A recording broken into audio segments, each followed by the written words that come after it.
नमस्कार, हम छी राजन झा और हमरा संगे देख रहल छी हम चार्टर्ड राजन। आइ हम बात करब बहुत फार्मर बिल पर, ओकर बहुत रास इशूज, बहुत रास प्रोस, बहुत रास कॉन्स। आखिर की कारण छै कि किसान ओकर विरोध कए रहल छै, आखिर ई बिलमे की सब नीक चीज छै ताहिके बारेमे हम बात करब। हाल ही में संसद द्वारा, लोकसभा और राज्यसभा द्वारा फार्मर्स बिल पास कयल गेलै, जकर बहुत ज़्यादा विरोध भए रहल छै। राज्यसभा में बहुत ज़्यादा हंगामा भेलै, सपोर्ट देखने हैब। और विरोध में केंद्रीय मंत्री हरसिमरत कौर बादल से अपने इस्तीफा दऽ देलकै। पंजाब और किसान, हरियाणा किसान बहुत रास विरोध करै छै। आउ हमसब जानी कि आखिर ई फार्मर बिल की छै और किसान सब क्या विरोध कए रहल छै। तऽ 3टा बिल पास कयल गेलैए, जाहिमे पहिल छै farmers produce trade and commerce facilitation promotion and facilitation act 2020। दोसर छै farmers empowerment and protection agreement on price assurance bill 2020। और तेसर छै द एसेंशियल कमोडिटीज एक्ट 2020। ई एकटा अध्यादेश के रूप में जून में ई तीनों बिल के आनल गेल रहे। सवाल यह उठे छै कि आखिर ई सब बिल के अध्यादेश के द्वारा क्या आनल गेलै। अध्यादेश तऽ तखन आनल जाइ छै जखन कोनो इमरजेंसी के कंडीशन रहै छै। आखिर सरकार के कोन इमरजेंसी के रहे कि ई बिल के एकटा अध्यादेश के रूप में आने। खैर, जे पहिल बिल के बात करी, the farmers produce trade and commerce promotion and facilitation bill. एहि बिल के तहत दूटा चीज आबै छै। एक प्राइवेट मंडी के स्थापना कयल जेतै। दोसर कि किसान जे छै, जोग्राफिकल बाउंड्री के जे पहिने कंस्ट्रेन रहे या खल जाइत रहे, ओ कंस्ट्रेन के तहत ओकरा हटा देल गेलैए। आब किसान अपन फसल के दोसर जिला में, दोसर राज्य में, जतऽ ओकरा बेसी फायदा बुझेतै या जतऽ ओकरा दाम बेसी बुझेतै, ओतऽ जाकऽ बेच सकै छै। अगर हम प्राइवेट मंडी के बात करी तो ओहिसँ पहिने हमरा सबके APMC से बुझऽ पड़त जे एखन एग्जिस्टिंग सिस्टम की छै। APMC के एग्जिस्टिंग सिस्टम के बारे में बात करी तो APMC 1950 के दशक में लागू कयल गेल रहे, स्थापना कयल गेल रहे। ओहि समय में किसान सब जे साहूकार होइत रहे ओकरा से बहुत ज़्यादा त्रस्त रहे। साहूकार सब किसान के पैसा देते रहे और किसान के फसल के औने पौने दाम पर खरीद लेते रहे।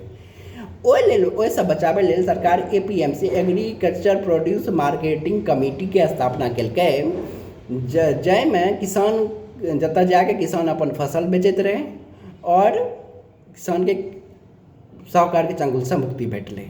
बहुत हद तक ई बहुत नीक काज केलकै, लेकिन समय के साथ एहिमे दुर्गुण आबल गेलै। जेना किसान अपन फसल लए कऽ पहुँचलै आढ़त, जकरा APMC कहै छै, गाँव सबमे एकरा आढ़त कहै छै। आढ़त सब आपस में मिलजुल कऽ, ओकर सिस्टम की रहै, केओ किसान लए कऽ एतै अपन फार्म प्रोड्यूस, तऽ ओकर बोली लागतै और बोली में जे बेस्ट सबसे बेसी वाला जे बोली रहतै ओहि रेट पर किसान अपन फसल बेचतै। तऽ सबटा आड़तिया मिलके किसान के फसल के कएक बेर एहन होइत रहे कि औने पौने दाम पर या कम दाम बोली लगबैत रहे और किसान के बहुत कम दाम पर अपन फसल के बेचऽ पड़ैत रहे। अब ई तऽ ओना और ई बिल में प्राइवेट प्लेयर के बात कलकै, जाहिमे प्राइवेट प्लेयर आब किसान अपन फसल जरूरी नहीं छै कि APMC के मंडी में जाके बेचे, वो प्राइवेट प्लेयर के भी बेच सकै छै, कोनो कंपनी के बेच सकैए डायरेक्ट। वैसे की हेतै कि जे कि ओतऽ APMC में कम दाम भेटै छै, ओकरा कंपनी ज़्यादा दाम पर देतै। ऑन पेपर अगर देखबै तऽ ई बिल बहुत नीक लागै छै या देखैमे बहुत नीक लागै छै, लेकिन ई सवाल ई छै कि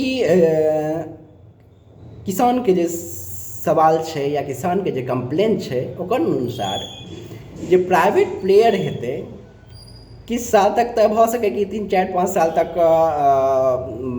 जे APMC के प्राइस हेतै या जे MSP के प्रावधान छै, जाहिमे सरकार जे MSP तय करै छै फसल सबके, ओहिसँ बेसी दाम पर खरीदतै। किछु साल तक किसान के फायदा हेतै, लेकिन अगर ओतऽ किसान के बेसी फायदा हेतै तऽ सबटा किसान उम्हरे बेचऽ लागतै, तऽ APMC बंद भए जेतै। APMC सरकार से मेंटेन करै छै, ओकरा मेंटेनेंस में सरकार के खर्चा छै, सरकार लाइसेंस दै छै, टैक्स लै छै और बहुत रास खर्चा छै। तऽ ओ APMC बंद हेतै। किसान के ई डर छै कि अगर APMC बंद भए गेलै और 4-5 साल के बाद हमरा पास ऑप्शन नहीं रहलै कि हम अपन फसल कतऽ बेची, एपीएमसी हमरा पास छै नहि, तऽ कंपनी जे छै हमर जे प्रोड्यूस छै तकरा औने पौने दामपर बेचै लए मजबूर हमरा कए देतै, किएकि हमरा पास ऑप्शन नहि छै।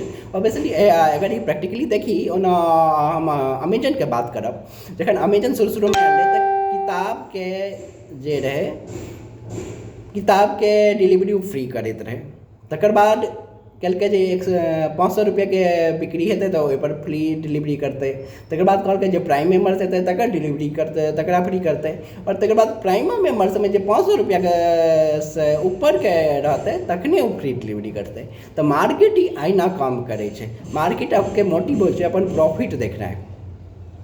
किसानके समस्या, किसानके जब बार्गेनिंग कैपेसिटी कम भए जेतै, अगर एपीएमसी मंडी कम भए बंद भए जेतै तऽ किसानके बार्गेनिंग कैपेसिटी बंद भए जेतै। दोसर गप जे हमर देशमे बहुत रास किसान जे छै एपीएमसी मंडी जाय ले नहीं जा पाबै छै और एमएसपी के लाभ नहीं उठा पाबै छै। ओ किसानके कंपनी औने पौने दाम पर बेचै ले मजबूर कए देतै फसल। एक अनपैरेलल कंपैरिजन छै कि जतऽ किनैवला जे छै ओ ताकतवर छै और बेचैवला जे छै कमजोर छै।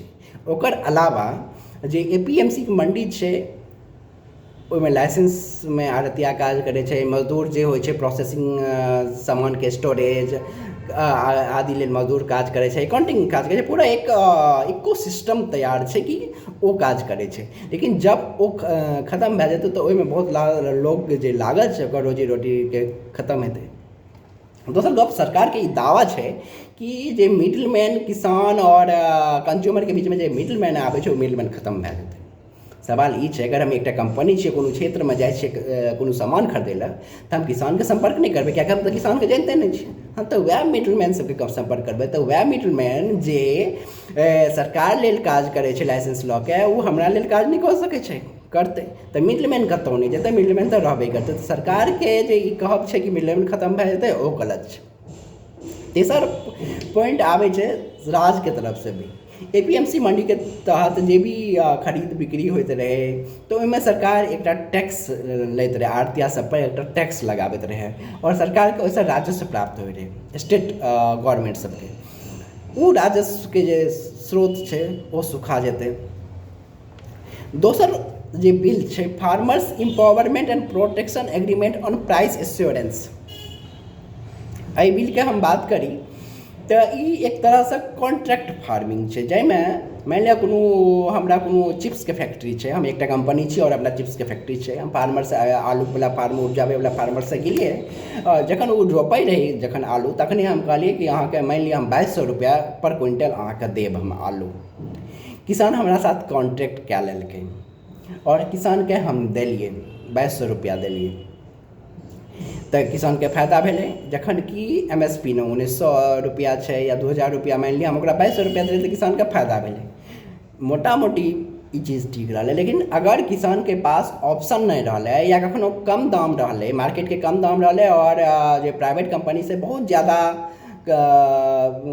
कीन लेलकै और दोसर बेर ओकरासँ कोनो कॉन्टैक्ट नहीं करतै या ओकरा कम दाम पर कॉन्टैक्ट करतै। दोसर गप जखन एपीएमसी खत्म भऽ जेतै तऽ और एपीएमसी खत्म भए जेतै, किसानके बार्गेनिंग पावर खत्म हेतै तऽ ओकरा पर कम दाम पर भी कॉन्टैक्ट कयल जा सकै छै। तऽ सरकार एहिमे ई तय नहीं केलकै कि कमसँ कम एक एमएसपी पर कॉन्टैक्ट कयल जेतै या एकटा कमसँ कम बेस रेट या लोएस्ट वैल्यू की हेबाक चाही से तय कयल जेतै। तऽ किसानके शंका ओतऽ छै कि ओतऽ किसानके शोषण हेतै। दोसर बात एहिमे ई छै कि अगर हमरा संगे केओ इंडस्ट्रियलिस्ट समझौता, हम एक फार्मर छी और हमरा संगे इंडस्ट्रियलिस्ट एकटा समझौता करै छै कि कोनो भी चीजके उपजाबै लेल तऽ ओ हमरा पर प्रेशर डालतै, ओ हमरा फर्टिलाइजर्स खेतमे एक्सेसिव यूज करेतै, हमरासँ पेस्टिसाइड्स काफ़ी ज़्यादा यूज करेतै। ओकर अलावा अगर अनुरूप फसल नहीं भेलै जे इंडस्ट्रियलिस्टके एक्सपेक्टेशन छै, किएकि ओ हमेशा प्रॉफिट मोटिव पर काज करै छै, अगर ओकर जे मोटिव छै ओ मोटिव ओकरा नहीं क्लियर भेलै, पूरा भेलै तऽ ओ किसानके पर केस भी कऽ सकै छै। और ई केसके स्थितिमे केसके सुनवाई कोर्टमे नहीं हेतै, केसके सुनवाई एसडीएम करतै और ब्यूरोक्रेसी ककरा दिस झुकल रहतै, ब्यूरोक्रेसी हमेशा झुकतै ओहि पैसावला दिस एतऽ किसानके शोषण हेतै, किसानके पक्षमे कोनो फैसला नहि हेतै। तेसर बिल छै the essential commodities act. Essential commodities एक्टमे पहिने एकटा लिमिट रहै कि अहाँ सामानके एक लिमिट तक स्टॉक कए सकै छी ताकि मार्केटमे प्राइस फ्लक्चुएशन नहि होइ। आब लिमिट हटा देल गेलै कि अहाँ मार्केटके कतबो स्टॉक कए सकै छी कोनो भी सामानके। किसानके शंका छै कि ई बिल अगर स्टॉक लिमिट नहीं रहलै प्राइवेट कंपनीके पास तऽ जखन सस्ता दाम रहतै ओ खरीद के सबटा जमा कऽ देतै, अगला बेर कहतै कि हमरा तऽ सामान अछि अहाँके अगर इतनामे 1200 में 2200 के चीज अहाँ 1200 में दऽ दिऔ, देब तऽ देब नहि तऽ हमरा पास अछि हम नहि कीनब। दोसर बार्गेनिंग पावर APMC के पहिनहिए खत्म कऽ देतै तऽ ओकरा पास दोसर ऑप्शनो नहीं रहतै कि दोसर जगह जाके बेचै। तऽ और प्राइस फ्लक्चुएशन के कारण ई प्राइस फ्लक्चुएशन हेतै अगर वो जखन चीज एक कंज्यूमर के तौर पे भी देखियो जे अगर वो स्टॉक कए लै छै और मार्केट्समे कोनो सामानके अनअवेलेबिलिटी भए जेतै, डिमांड सप्लाई कम भए जेतै, डिमांड बेसी रहतै, सामानके दाम बढ़बेटा करतै। तऽ किसानके शंका ओहो दुष छै। तऽ जे मोटा मोटी बिलके देखियो अगर कागजमे देखैमे तऽ नीक लागै छै, लेकिन प्रो कंपनी छै, प्रो इंडस्ट्रियलिस्ट बिल छै। किसानके जे समस्या छै ओ बिल नहीं समाधान कयल गेलैए। अगर अब कयल की जाए, किसान मांग कए रहल छै कि जेना कॉन्ट्रैक्ट फार्मिंग छै, कॉन्ट्रैक्ट फार्मिंगमे MSP तय कयल जाए कि कमसँ कम MSP पर इंडस्ट्रियलिस्ट किसानसँ सामान खरीदै ताकि किसानके भी एकटा इनकम हेतै। दोसर गप ई छै कि APMC में एलैए खराबी एलैए, ओहिमे कमजोरी एलैए, ओकर सिस्टमके अहाँ सुधार करियौ। किसानोके सएह कहै छै कि अहाँ सिस्टमके सुधार करियौ, ना कि पूरा APMC के खत्म कऽ दियौ। और सबसे बड़का गप किसानके एकटा ऑप्शनल दियौ, एकटा ऑप्शनल सुविधा दियौ, एकटा ऑप्शनल रोजगारके व्यवस्था दियौ। हमर देशमे एखन 7000 APMC मंडी काज कए रहल छै। ओहिमे बहुत रास लेबर हेतै, बहुत रास आड़तिया हेतै, बहुत रास अकाउंटेंट हेतै, ओकर सबके रोजी रोजगार सेहो जेतै। और जे किसानके बहुत बेर APMC के जे आड़तिया छै ओकरा साथ पर्सनल रिलेशन रहै छै। तऽ ओ कतबा फसल बेचनाइ छै कि रेट पर बेचनाइ छै, ओकर घर बैसल ओ काज भए जाइ छै। लेकिन प्राइवेट प्लेयरके साथ तऽ ई नहीं हेतै। प्राइवेट प्लेयर तऽ ओकरा एक्सप्लॉइट करतै। अब सवाल छै कि आखिर हरियाणा और पंजाबे के किसान किया सबसे बेसी आंदोलन कए रहल छै ई बिल के बारे में। सरकार के डाटा छै कि मात्र 6% किसान ही सरकार द्वारा प्रदत्त MSP के उपयोग करै छै या ओकर लाभ पहुँच पाबै छै। एहिमे हरियाणा और पंजाब के अधिकांश किसान ई MSP का फायदा उठाबै छै। हरित क्रांति भेलै, ओकर सबसे फायदा हरियाणा पंजाब के किसान के भेलैए और किसान के लाइफ स्टैंडर्ड बदलैए। तऽ एहन नहीं छै कि सिर्फ हरियाणा और पंजाब के किसान ही विरोध कए रहल छै, कर्नाटकामे विरोध भए रहल छै, ईस्ट वेस्ट सब जगह विरोध भए रहल छै। लेकिन जे पंजाब और हरियाणा के किसान के विरोध के वेलोसिटी छै वो काफ़ी ज़्यादा एग्रेसिव छै और काफ़ी ज़्यादा तेज छै। ई बिल से कहीं ना कहीं नजर लागै छै कि सरकार प्रो इंडस्ट्रियलिस्ट बिल बनेलकै और किसान ओकरा लेल कोनो मोटिव नहीं छै, या किसान के बारे में एक पक्ष देखलकै जे हाँ इंडस्ट्री से ओकरा पैसा भेटै, लेकिन दोसरो पक्ष जे मार्केट की बेसिस पर काज करै छै किसान ओहि पर नहीं सोचै। जेना हम उदाहरण देब जियो जे मार्केट में एलै तऽ देखियौ जे पहिने फ्री देलकै सिम, फ्री डाटा देलकै, फ्री कॉलिंग देलकै। ओहि समय में करीब 10-12टा प्लेयर रहे कस्टमर के पास जे दूरसंचार क्षेत्र में काज करैत रहे। धीरे धीरे जियो आबे के बाद सबटा निकलि गेलै मार्केट से, 3टा बचलैए। एडजस्टेड ग्रॉस रेवेन्यू के कारण अब वोडाफोन अपन बिजनेस समेटे के कगार पर छै। अगर ओहो समेट लेलकै तऽ एयरटेल और जियो के मोनोपोली रहतै। BSNL अहाँके खराब भऽ चुकल अछि। तऽ देखिए रहल छियै जे पहिने अहाँके डाटा पैक महगा भेल और फिर अहाँके जे छै कॉलिंग महगा भए गेल। अब कॉलिंग फर्स्ट किछु मिनट अहाँके कॉलिंग भेटैए अदर कॉल्स पर। तऽ ई मार्केट अहिना काज करै छै और डिमेरिट इएह छै कि साल तक ई एने से किसान कनिक फायदा भेट सकैए, लेकिन लॉन्ग रन में किसान के ऐसे नुकसान है। और सरकार के कम से कम जे कॉन्ट्रैक्ट फार्मिंग में MSP जोड़ देबाक चाही कि केओ भी इंडस्ट्रीज जे छै किसान से सामान MSP से नीचा पर नहीं खरीद सकै छै। आइ के लेल एतबे, फिर अगला एपिसोड में अगला विषय पर नव विषय पर आयब, अहाँ सबके प्रोस एंड कॉन्स के बारे में जानकारी देब। जय मैथिली।